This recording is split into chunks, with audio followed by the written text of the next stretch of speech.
నమస్తే అన్న అందరికీ నమస్కారం. భారతదేశానికి నిజమైన ఫ్రెండ్ అంటే ఆ దేశం కదా అని చెప్పేసి సోషల్ మీడియా వేదికగా నెటిజన్లు అయితే ఆ దేశాన్ని ప్రశంసిస్తూ ఉన్నారు. ఆ దేశం ఏంటంటే కానీ పాకిస్తాన్ తో యుద్ధ పరిస్థితులు తీవ్రమైన కొద్ది గంటల్లోనే ఇజ్రాయిల్ మన దేశానికి అండగా నిలిచింది.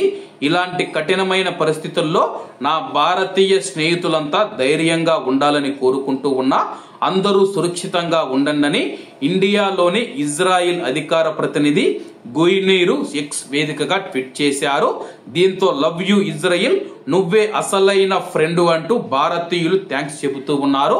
ప్రస్తుతం మనం చూసుకుంటే ప్రపంచవ్యాప్తంగా ఉన్న దేశాలు కూడా ఆశ్చర్యపోతూ ఉన్నాయి.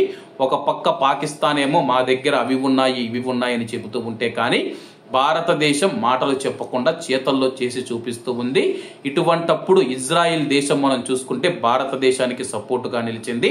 అలాగే భారతీయులందరూ భారతదేశానికి నిజమైన ఫ్రెండ్ ఇజ్రాయిల్ అని చెప్పేసి సోషల్ మీడియా వేదికగా ట్వీట్లు పెడుతూ ఉన్నారు. ఇటువంటి కష్ట సమయంలో భారతదేశానికి ఎవరు అండగా నిలబడినా సరే కానీ వాళ్ళు భారతీయులకు నిజమైన స్నేహితులు.